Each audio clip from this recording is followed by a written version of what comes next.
You're listening to Victory Baliwag. We hope that this message encourages you today.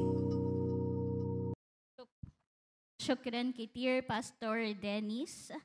Ana mabsuta ilyom asyan anahon al-kanise o ana basali ya rab atil taal il-kalbi taal il-kanise. Good morning po. Thank you Pastor Dennis for that introduction. I'm Marian po. I pray to God in Arabic language. I ask God to fill this house with His presence and that He will come into our hearts. And right now, I'm just blessed and privileged to be right here standing in front of you po. I'm actually excited to see the people here in front because I'm always at the back. Okay, isa po ako sa mga ushers, proud to be ushers. Salamat po sa mga ushers dito. And right now, we will be talking about the sounds of the nation. So may I invite everyone to please stand and turn your Bible in page 531.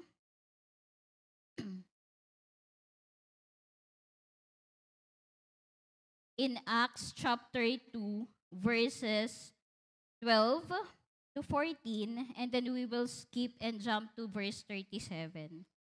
Okay? If you're there po, let's all read. Okay. And all were amazed and perplexed, saying to one another, "What does this mean?" But others mocking said, "They are all filled with wine, with new wine." Verse 14, but Peter, standing with the 11, lifted up his voice and addressed them, "Men of Judea and all who dwell in Jerusalem, let this be known to you and give ear to my words." In verse 37, and when they heard this, they were cut to the heart and said to Peter and the rest of the apostles, "Brothers, what shall we do?" Lord, we thank you, God, for this day. Thank you, God, for gathering us. Even in the midst of rain outside, Lord, you still called us to be in this place for a reason and for a purpose.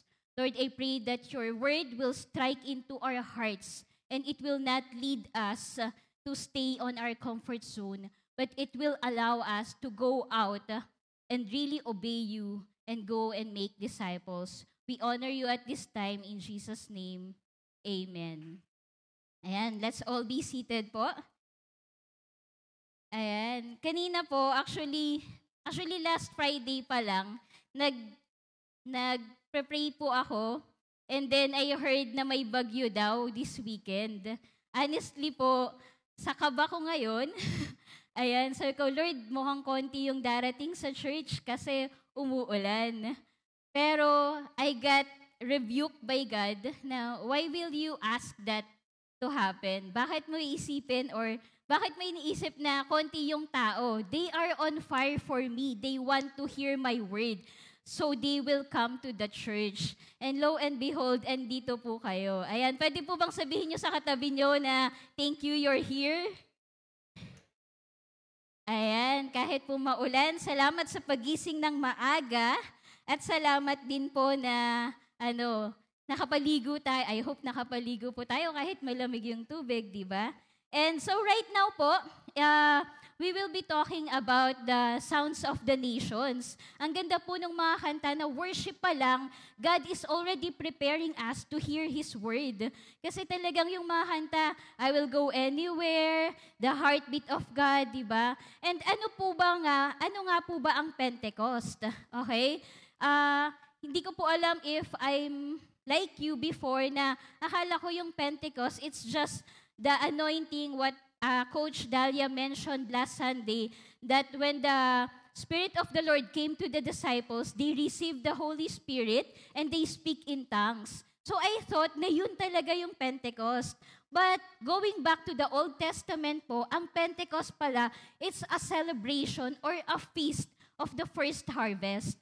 So even in the Old Testament, pinag-uusapan na po, or people are already gathering to celebrate the Pentecost, okay? And it is also the time of Pentecost when they received the law.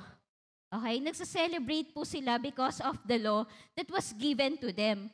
But in the New Testament, the Pentecost is a grace fulfilled for the people of God. Okay? When the Pentecost came in the New Testament, it is a promise fulfilled.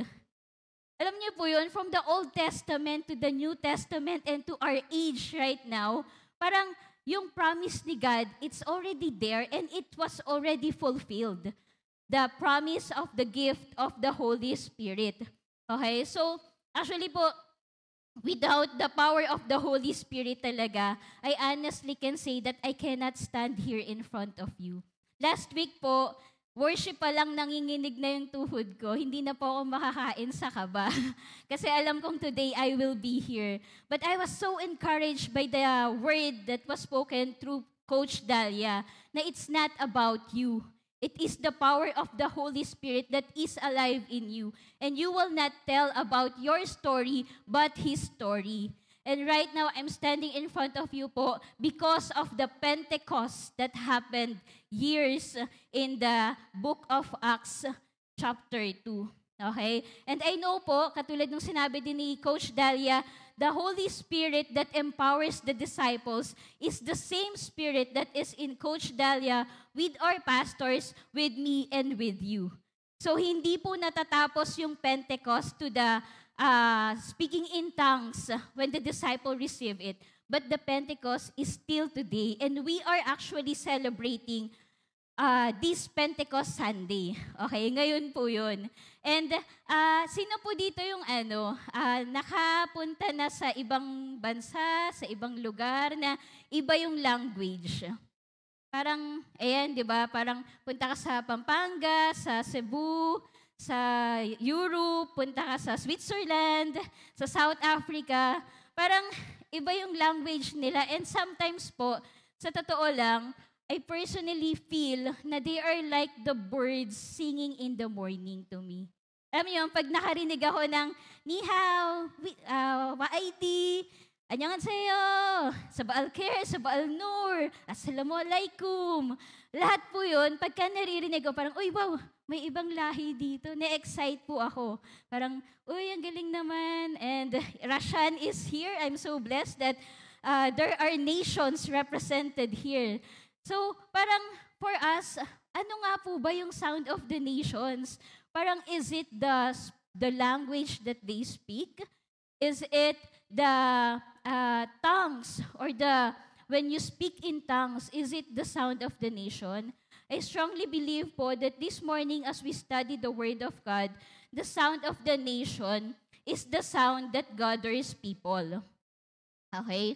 The sound that gathers people. In the scripture po, previous verses in Acts 2 verse 6, and at this sound, the multitude came together and they were bewildered because each one was hearing them speak in his own language.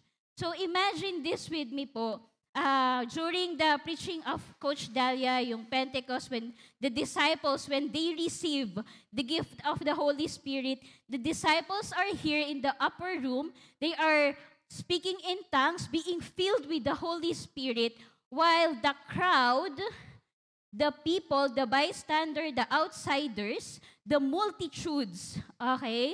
Yun po kasing feast of the Pentecost, ano po yan, iba-ibang nationalities. Meron from Arabs, meron from Asia. Di ko lang po alam kung Chinese, Japanese. Nakalagay lang po sa Bible in the previous verses na nandun sila. So the people are here, the multitude are here, while the apostles are here speaking in tongues, and the people, the multitude, parang, alam niyo po yun, pagka nasa Pilipinas kayo, syempre, Tagalog mostly tayo, naririnig natin yung Tagalog, okay lang sa atin. Di ba?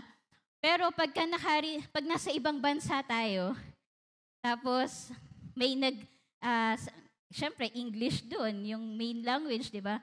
Tapos biglang may narinig kayo dito na nagtatagalog. Parang, uy, Pinoy! Di ba? Parang nakaka-excite po na, ay, salamat, hindi na ako mano-nosebleed. Makapunta nga dito, makapagsalita ako ng Tagalog. Di ba? Sa totoo po, sa Jordan, pagpagod na ako mag-Arabic, mag-English, minsan Spanish pa, nagtatago po ako minsan sa CR eh. Nagpapahinga lang ako. Tapos, babalik po ako sa kanila para makipag-usap. But, again, in this situation, the multitude, when they heard the apostles here speaking their own language, they were amazed. Parang, ha? Nakakapagsalit. Language ko ba yun? Tagalog ba yun? English ba yun? Spanish ba yun? Parang, that sound of the disciples draw people to them. They were astonished. Parang, how can they speak this language? Parang, di naman sila napakahirap po mag-aral ng ibang language talaga. It's really a challenge for us. But for them, they are asking, how can they speak our language when they not even studied our language? And mind you, yung Galileans po, kumbaga sa system, sila yung medyo nasa poor area. Sila yung medyo hindi nakapag-aral. So parang yung mga tao dito, kasi they are all devout devout people, kumbaga prestige people, parang paano sila nakapagsalita ng language natin? So the sound makes the multitude to gather and to listen to them. Okay? So, sabi in the next verse, in verse 11, we hear them telling in our own tongues the mighty works of God.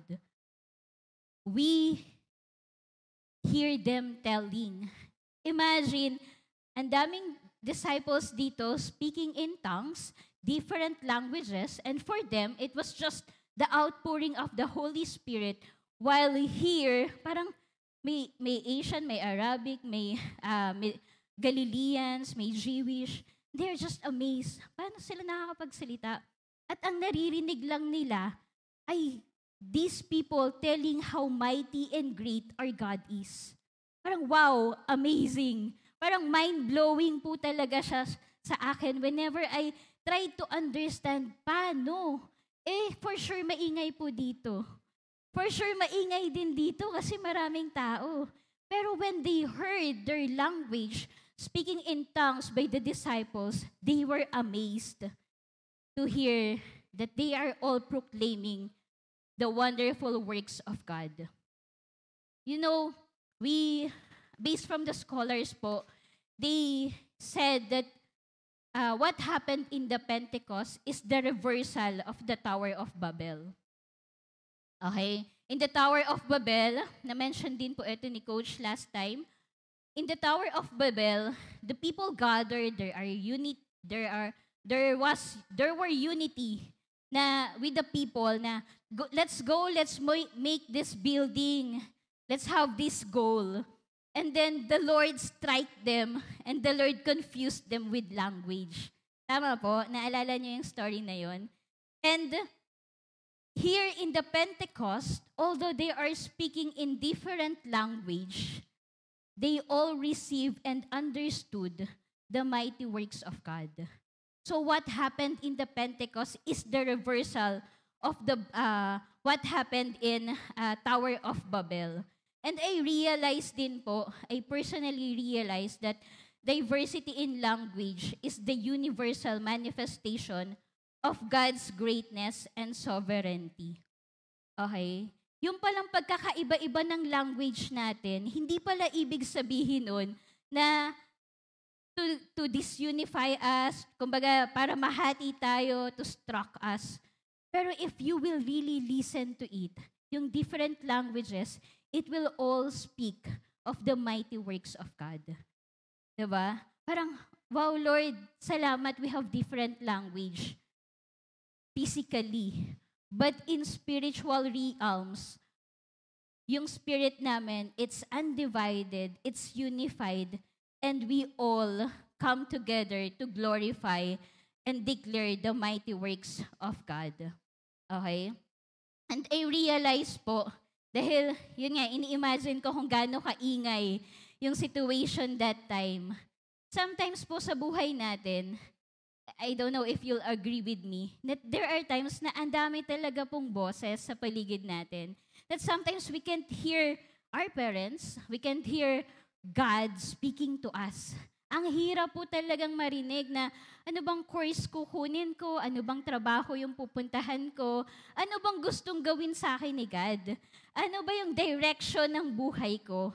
And I realize po that sometimes we need to silence the noise around us to hear what the Spirit is intentionally communicating to us.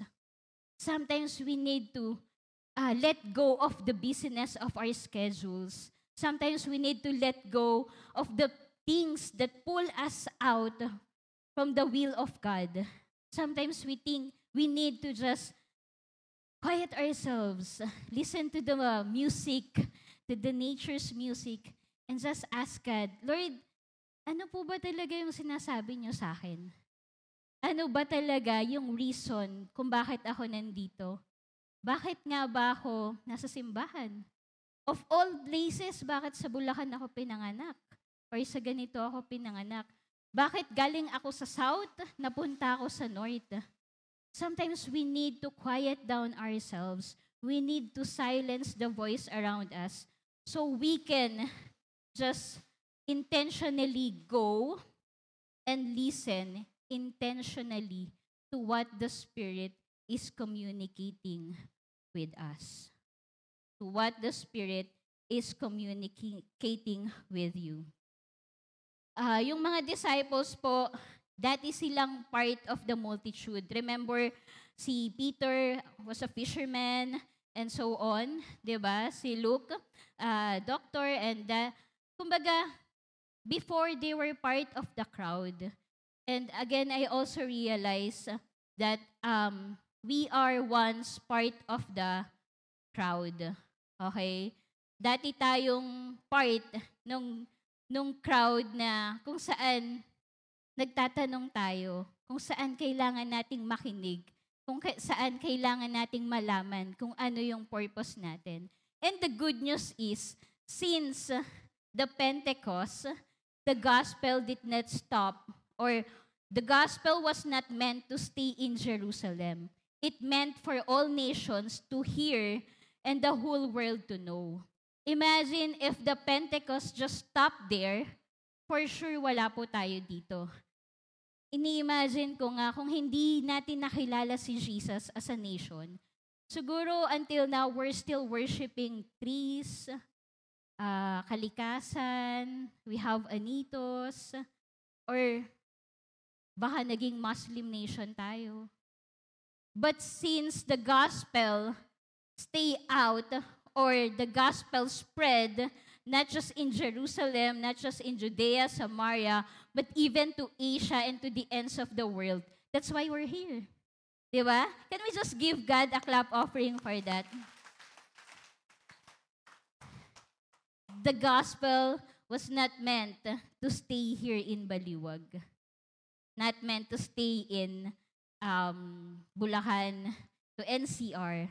But it is meant to spread from nation to nation, across the nation, all over the nations. We need to share the gospel. And again po, yung sinasabi ko kanina, before, nandun tayo sa part ng crowd. God calls us from the crowd to know Him and believe in Him. And it will not stop there. It will not stop for us. The gospel will not stop here in Baliwag. When the Holy Spirit rests on us, when the Holy Spirit rests in the Pentecost, in the disciples, or again, when the Holy Spirit rests in us, it gives us the power to leave our old self,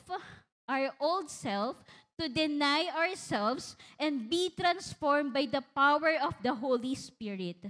Okay? When the Holy Spirit comes in us, we just we just can't help but let go of our old self and go to the purpose that God has given to us.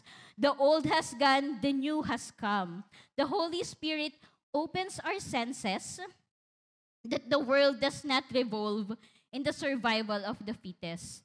The Holy Spirit opened our senses that it is not goodbyes to the weakest link. Okay po? But the Holy Spirit leads us to that deep understanding that we are not to conform to the pattern of this world, but to be transformed by renewing our hearts and our minds to the leading of God. Sa totoo lang po, we don't need to hide anymore. The Holy Spirit is in us and it will empower us to go and make disciples. As kung paano na-filled yung ng Holy Spirit yung mga disciples, so the Holy Spirit is also filling His church with great power and purpose and greatness. Okay? And in verse 12 po, sabi dito, and all were amazed and perplexed, saying to one another, what does this mean? Okay? So understanding that the sound of the nation is the sound that gathers people, that calls the multitude, nagtanong po sila, what does this mean? Ano ba ibig sabihin itong naririnig natin na mighty works of God? Diba? Sometimes, that questions, hindi sometimes, parang most of the times, questions leads to curiosity. Tama po ba? Kita niyo yung mga bata, ang daming tanong kasi curious sila. Diba? Sana tayo din po, in our walk with God, sana marami rin tayong tanong that would lead us to curiosity and that it will lead us to the truth and the truth that will set us free, that there is freedom. So the people in that, the multitude in Jerusalem at that time, they were asking, what does this mean? And yung curiosity po nila, it drew them to the disciples, it asked them questions, it leads them to the truth na it's not about the tradition of the Feast of the Pentecost. It leads them to the gospel that Jesus died and rose again and saved us all. And it leads them to freedom in Christ. Okay? Sa when we were in Jordan po, we always ask God to give us seekers. So we call them seekers. Sila po yung mga tao na nagtatanong. Because as you will see in Acts 2, when you read the whole chapter, makikita nyo po doon yung prophecy ni Prophet Joel that young men will dream dreams, they will see visions. And that's where we're claiming in the Arab nation. Because it's hard for us to introduce Jesus to them, we ask the Holy Spirit to reveal it to them.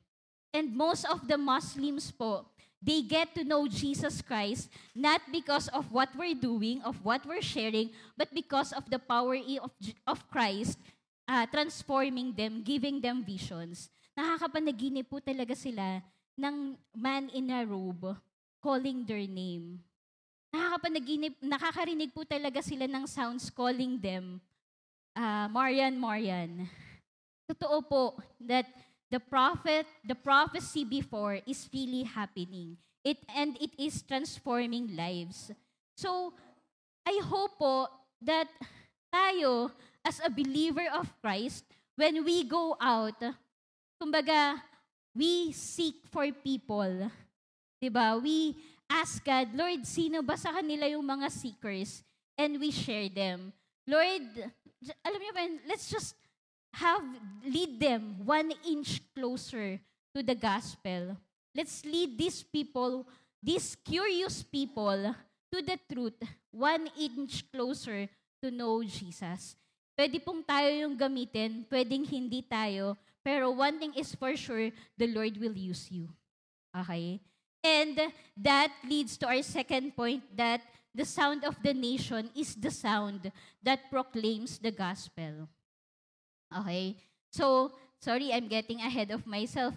Gospel kasi po talaga. So, imagine of all the disciples there in the place, parang lahat sila, they're speaking in tongues, and they know that the Spirit rested on them. But it's only Peter who were aware that there are people out there searching for what is that? What is it that's happening? And then out from the 12 disciples, Peter stood up and shared the gospel to them. Una, sinabi niya, hindi lasing yung mga kasama ko. Hindi kami lasing, okay? It's early in the morning, 9 o'clock pa lang, hindi kami lasing. Okay, so inano niya, Peter brings clarity na hindi lasing yung mga disciples. In verse 14, but Peter, standing with the 11, lifted up his voice and addressed them. Men of Judea and all who dwell in Jerusalem, let this be known to you and give ear to my words. Actually, even before Peter stood from the crowd to the crowd, the multitudes are already gathering and excited to hear the message. So when Peter stood up, pansin niyo po si Peter po, from being a coward, he denied Jesus 3 times. But when he, being filled with the Holy Spirit, when he received the Holy Spirit, from being a coward to being courageous. Diba? Parang, pwede naman, imagine nyo po siguro kung Filipino setting to, alam nyo po yun, pagka sa victory group, parang, mag-pray ka na. Uy, ikaw daw. Yung hindi naman tayo teacher, pero mahilig tayo magturo. Parang, uy, ikaw na lang mag-pray, ikaw na lang. Diba? So, parang inimagine ko nga po nagkaroon kaya ng turuan during that time, uy, ikaw mag-share ng gospel. Obviously po, wala. Peter, being filled with the Spirit, stood to the crowd, raised his voice, and tell them the mighty works of God. Okay, wala na pong turuan na nangyari. When the Holy Spirit empowers us, there is just a push of voluntarism that comes from the heart to do the things that we cannot do on our own, to say the words that we cannot do on our own. Alam niyo po yun, I'm sure na-experience nyo to na pag nagtuturuan na, parang as a leader, as a man and sons of God, as sons and daughters of God, parang you can't help but, sige ako na, Lord, we pray for this, di ba? Or we declare the goodness of God. So wala na pong turuan na nangyari. And it's the same with us. What happened in Peter, from being a coward to courageous. Okay? From denying Jesus to declaring who Jesus is. I hope po, that after you hear this message, it will really transform your lives. It's not because of what I'm saying, but it is because of the power of the Holy Spirit alive in you, alive in me, alive in us, that we can say from denial to declaration of who God is in our lives and who God is, the King of all kings, the Lord of all lords, into the nations. I hope that we will have that courage to tell to those who seeks, to tell to those who ask, who are seekers, ano nangyayari? Bakit magulo na yung paligid, magulo na yung mundo, natatakot na ako, ayoko na lumabas ng bahay. I hope that we will be the hands and feet of God to go to them and preach the gospel to them. It's not because we're good. It's not because we're knowledgeable. It is because of the power of the Holy Spirit. So, I hope and I pray that each one of us will really go and make disciples of all nations. We can see in the life of Peter that grace experience transforms lives and empowers individuals. Because Peter experienced that grace, he can go and share the gospel to the people. Hindi na po siya yung nahihiya. Okay? Pero siya na po yung nag-go. In our nation, globally po, nagkonting research lang ako through Google. There are 196 nations in our globe. 85% po dyan, thank God we already have every nation ministries. And about 8.2 billion all over the world. sa preach po ni Coach Dalia last time, there are 31% na Christians. And the rest, second po na mataas sa data is 23% are Muslims. And the rest, they have no religions, either atheist or they just don't care, or Hindu, Buddhist, folk religions, and Jews. 8.2 billion people all over the globe. There are only 492,000 missionaries who reach out to this 63% of people na hindi pa nakakakilala kay Lord. Imagine how these people will know God. How will they hear? How can they gather? How can they understand the power of the gospel in Jesus?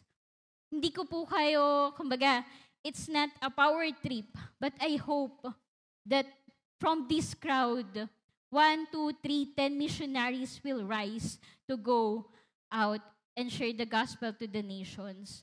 I hope that in this crowd, in this 8 a.m. crowd, there will be people like Peter who will stood, aside from Coach Dalia, who will stand up and take the banner of Jesus and declare it across the nations. The gospel was not meant to stay here in Baliwag. The gospel was meant to go across the nations to all the nations. The sound of God to the nations. Can you hear it? Can you hear the sound of the people dying even at this very moment without knowing who Jesus is? Can you hear the cry of the widows? Can you hear the sound of the people, the orphans who are hopeless and asking for direction? And I don't know, but maybe God will use you. Maybe God will use us to go and share and give them hope that can be found in Jesus Christ alone. I hope that we will not deny that we are Christians. Alam niyo po yun, pagka nasa ibang lugar tayo, sino dito mga Kristiyano? Parang, hey, Lord, nakikita mo yung heart ko, nagtataas ako, Kristiyano ako. I hope we will not deny that we are Christians, but we will boldly declare the love of God to the nations. God calls us, kanina God calls us in the crowd to know Him and believe Him. God calls us to go into the crowd. God calls us to go into the nations and declare His mighty works to the nations. God calls us, hindi lang po sa Baliwag, hindi lang po sa Bulacan, sa Pilipinas, but God calls us to go to the nations. Before po, we are the mission field. Tayo yung rini-reach out, tayo yung sinishare ng gospel, but now we are the mission force. All over the globe, the 85 nations, I think we have 25 missionaries to that nations na Filipino missionaries. And the good thing is, our church, na-appreciate nyo po ba yung church natin, yung Victory? Na we are sending people to the nations. We know the weight of the Great Commission. That's why we are sending people to go to different nations. Alam nyo po, one thing that really made me stay in Victory is number 1, the discipleship, lordship. And then number 2 is that we are going to the nations. Kasi po, yung mandate sa atin to go and make disciples of all nations, baptizing them in the name of the Father, of the Son, and of the Holy Spirit, hindi lang po talaga yun pang dito sa Bulacan, but to the nations. And we're blessed that we are actually, ngayon nga po, di ba, fresh na fresh, si Pastor Lloyd nasa Thailand, nag-pre-preach. And our church is sending people to fulfill the Great Commission. Pwede naman pong hindi. Pwede namang bystander lang tayo. Pero I tell you, I've been to different countries for short term and then long term ko po sa Jordan. And it's all worth it. The joy of leading people to Christ, sobrang hindi po ma-express that one day you know that people all over the globe will get to know Jesus not because of what you did, but because of what Jesus did on the cross. You can be the very person, kayo po na nakaupo ngayon, you can be the very person that God will use in your office, in your school, in families, in your relatives to share the gospel. You can start the gospel with your own Jerusalem, with your family, and to your community, your Judea, and to your office mate, to your Samaria, and to the ends of the earth. As you reach one soul, you're reaching the nations. You'll never know where God will lead that person na parang, iwa-one-to-one ko ba to? Parang ayaw naman. Parang lagi namang busy siya, ganun. Parang you'll never know where God will lead this person that you are discipling, where God will call this person to go to the nations. So just be faithful. Just be faithful in doing what you are doing. And lastly, the third point is that the sound of the nation is the sound that cut hearts and transforms lives. It is the word of the Lord that really transforms lives. We are just a vessel. We are just an instrument. So the gospel will be proclaimed to the nations. But it is the work of the Holy Spirit. It is the very word of God that cut and transforms our lives. In verse 37, now when they heard this, they were cut to the heart and said to Peter and the rest of the apostles, brothers, after hearing the gospel, their response is, what shall we do? Anong kailangan namin gawin? Their questions led them to salvation and salvation to action. I hope the gospel that we receive, the gospel that we are proclaiming will not lead us to stay on our comfort zone, but it will lead us to take action. It will lead us to go and make disciples. This is obviously po, the work of the Holy Spirit. The great crowd listening to Peter was deeply moved by Peter's bold proclamation. I'm sure it is the work of the Holy Spirit that led people to move of the truth, that they cannot keep quiet. They just can't let the message pass through their ear and then go out to the left ear, di ba? When they heard Peter's message, they need to do something. They have to do something. When we look back again to the life of Peter, kung natatandaan nyo po, nung kukunin na si Jesus ng mga Romans, si Peter, having that boldness pa rin, no? He took his, yung taga, tapos he cut yung ear nung Roman soldier. And kung titingnan natin, in his previous life, talagang siya, no? Very matapang. Kinuha niya, pinutol niya, or tinaga niya yung tenga. But after the Pentecost, after experiencing the grace of God, Peter still cut the heart. Cut people's heart naman. Okay? So, hindi na, humanly speaking na, sige, inaaway mo si Lord, sige, atakihin din kita. Hindi ganun.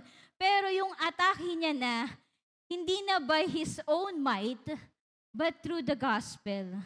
And the gospel cut people's heart. Sabi dito, it cut to the heart of the people who listens to Peter. Peter still uses the sword, but not yung literal na sword. The sword of the Spirit, the sword of the Word of God that cuts people's heart. Diba? And it is, kumbaga yung heart po, yung cut pala. Diba kahit maliit na cut lang, or yung yung sa kutsilyo, diba? Ang sakit na. What more pagka yung cut na sa tenga. Pero yung pinag-usapan natin dito, cut to the heart. Guys, paano mo ma-explain yun? Ang sakit, di ba? Yung ma-broken heart nga, masakit na. Cut to the heart pa. Ginigising ko lang po kayo. Huwag niyo akong tulugan, ha? Alright, so yung heart po, or yung cut, in Greek word, it is katanuso. Oy, may bagong word tayo. Katanuso. It means na to receive a sharp or pain with great sorrow. When the people heard the word of God, they were cut to the heart.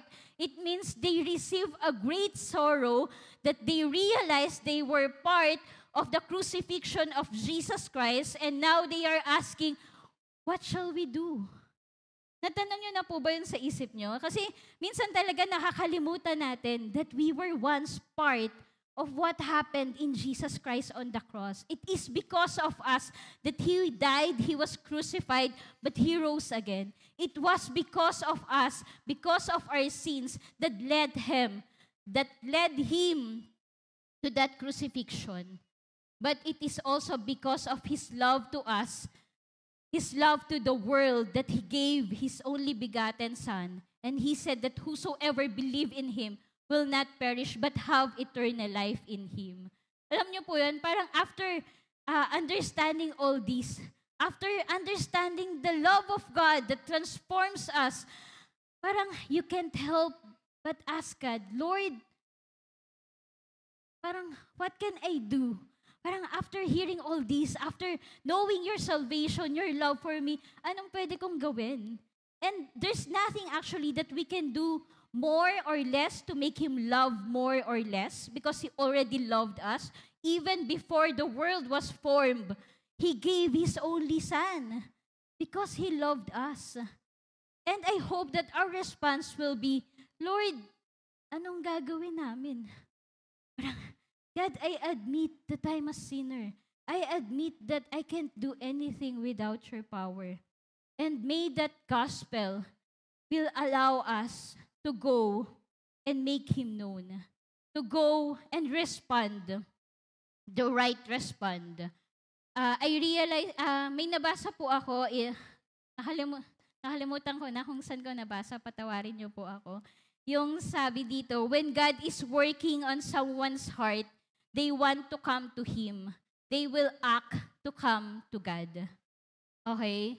When God is working on someone's heart, when God is working to your family, to your parents, to your siblings, when God is working to the nations in South Korea, Cambodia, Nepal,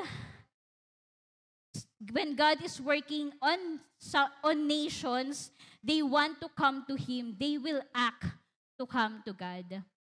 Our response is to come to God. Tama po? After hearing the gospel, our response is to come to God. And these are the multitudes who heard the mighty works of Jesus, and their response actually is to come and talk to God. Normal season of Christian life, sa mga victory group leaders po dito, I'm sure nakaka-relate kayo, that we all go and talk to the people around us. Di ba parang tayo yung nagsisik ng iwa-one-to-one, ng share ng gospel. But when the Holy Spirit comes, when the Pentecost comes, when they are filled with the Holy Spirit, when God works in someone's heart, they will not ask you anymore about, or they will not tell you anymore na, sorry kuya, busy ako eh. Sorry ate, may ginagawa ako. Sila pa po mismo yung pupunta sa inyo. Ate, pwede mo ba ako ipag-pray? Kuya, pwede mo bang pwede ba tayong mag-victory group? Pwede ba tayong mag-Bible study? Yung mga staff namin sa office, pwede mo bang share natin sila, i-victory group natin. When God is working on someone's heart, it will lead them to Him. Minsan po, di ba, reverse nga din eh. Sobrang ang galing talaga po ng Pentecost. Reverse yung Tower of Babel, reverse din yung work na ginagawa ng mga evangelists, ng mga victory group leaders. Dati tayo yung naghahanap, sino na yung sharean ko dito? Pero ngayon, when God moves in their hearts, they are the one who will ask, Uy, how can I go to church? Anong services meron kayo dyan?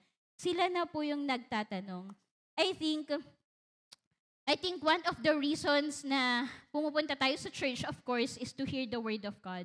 But I hope that even in this church, you will be empowered, not just to attend. Okay? Kumbaga, hindi po kasama sa checklist natin na Sunday, attended church, check. Victory group, check. I hope na it's not a bucket list for us every week na pumunta sa simbahan. I hope na every time we go to the church, the next thing in mind that we have is how can I share what I've learned today in the church? Kasi when we just come here and go out and do our daily chores, the things that makes us busy, nakakalimutan po natin yung preaching.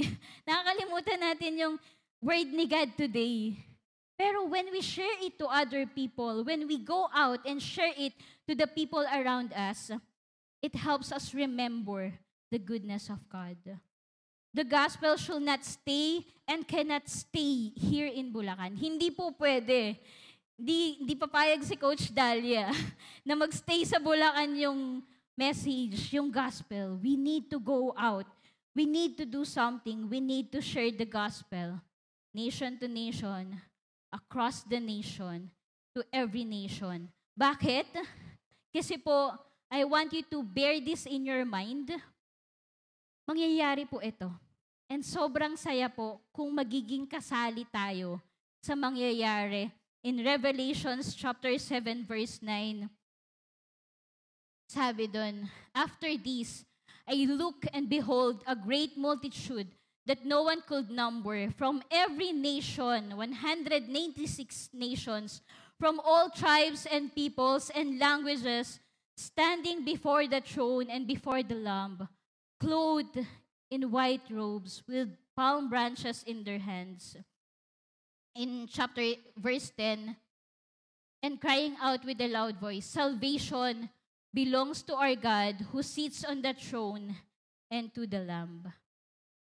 This will come. This will truly happen in the future.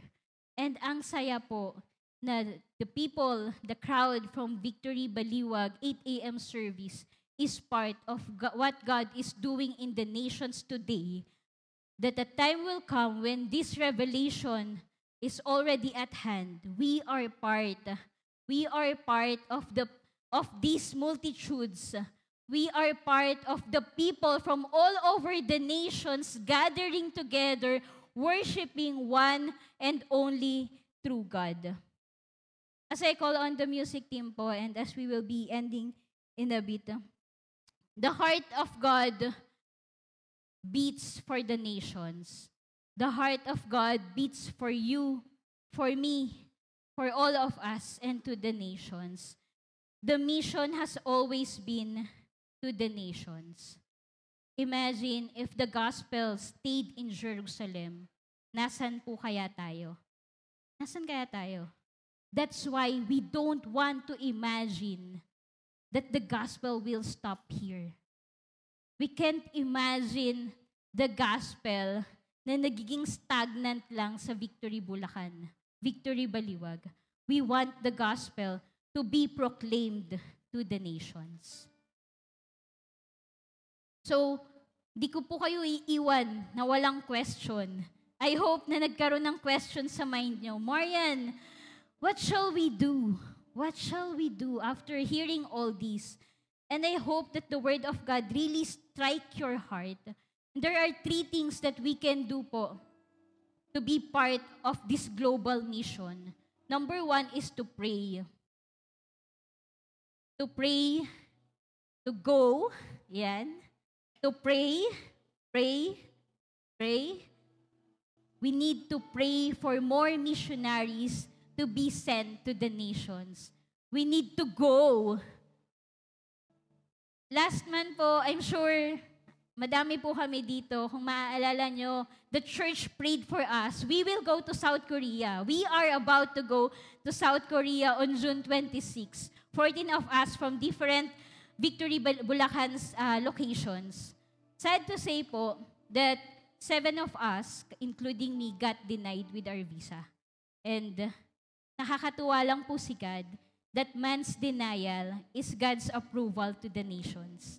We were not, si Pastor Lloyd po will definitely go to Busan on June 26, kahit nasa Thailand pa siya ngayon. Pero for us and the rest of the team, we will go to Cambodia. Di ba ang galing ni God? Hindi tayo nai-stop ng visa. Yung denial ng visa, it will not stop us na, ayoko na umalis, siguro hindi talaga ako para sa missions. Hindi po. God closes doors when no one can open, and God opens doors when no one can shut. And the 7 of us who were rerouted to go to Cambodia were as much as excited to go to the nations. Kasi when God reaches us, hindi niya naisip na para sa mga Pilipino lang to, para sa mga South Koreans lang to. Pero God is thinking to the nations. And God is sending people to go to the nations. And if you have the heart to go to the nations, I tell you po, 2003, third year college po ako when I first went to China for short-term missions. And parang at that time, sobrang mahiyain po ako, payat-payat ko. Di ko alam kung anong nakikita sa akin ng mga immigration. Pero I went to China. And that time, sobrang restricted ng China. Underground po ang missions natin. Yung mga Kristiyanong Chinese po, they're living underground. When we go to the churches, we have Manila papers ready. Hindi mga songs of worship, pero business kunwari. Kasi when the police come, ang sasabihin lang namin, even in the gathering, in the middle of the preaching, pag may kumatok, may titingin na kaagad doon, may pulis, may pulis. Itatago namin lahat ng Bible, lalagay yung mga Manila paper, tapos we're just having a meeting, a business meeting.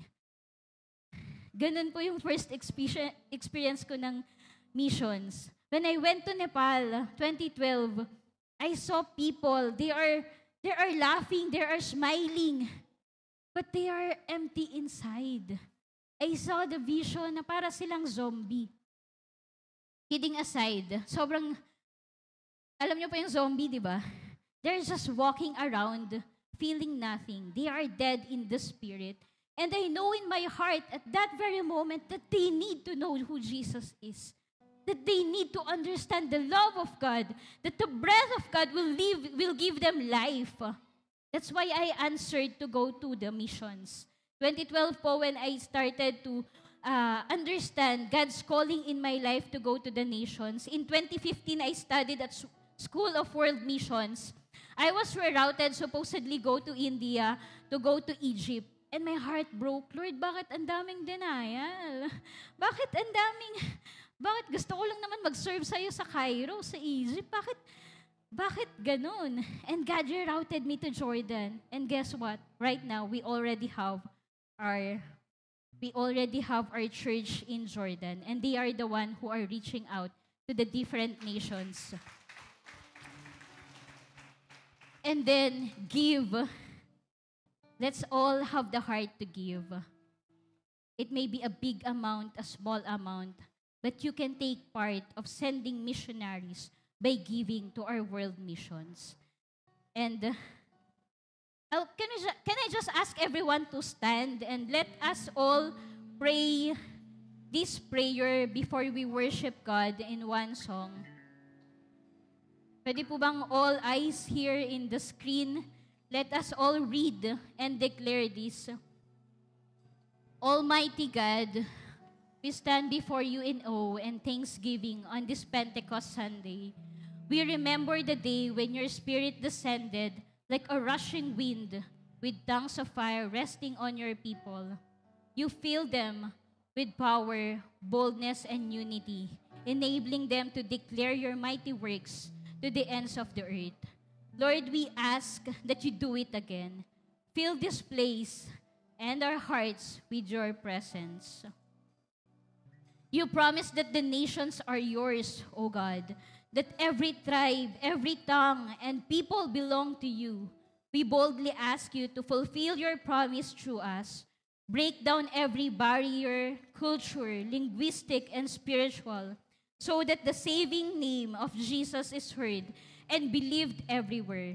Move in us now as you did then. Light a fire in us that no one can extinguish. Lord, the harvest is plentiful. Lord, the workers are few. As Jesus commanded, we ask you to send laborers into the field. Send them, Lord, and send us. We pray for great harvest like the first Pentecost when thousands believe. Let this be a day of salvation, renewal and revival. Give us courage like Peter's, bold and clear, to tell the world about Jesus, His life, His cross, His victory over death, and His place at your right hand. You are good, Father, who gives the Holy Spirit to those who ask. Pour out your Spirit on us, light a fire within us that burns holy and strong, steering us to prophesy, dream, and see your kingdom come on earth as it is in heaven. Let Pentecost be more than a memory. Let it live in us today, transforming lives, families, communities, and nations. In Jesus' name, amen. Let's all worship God. Thank you for listening to Victory Baliwag Podcast. Follow us at Victory Baliwag on Facebook and YouTube for more details as we honor God and make disciples.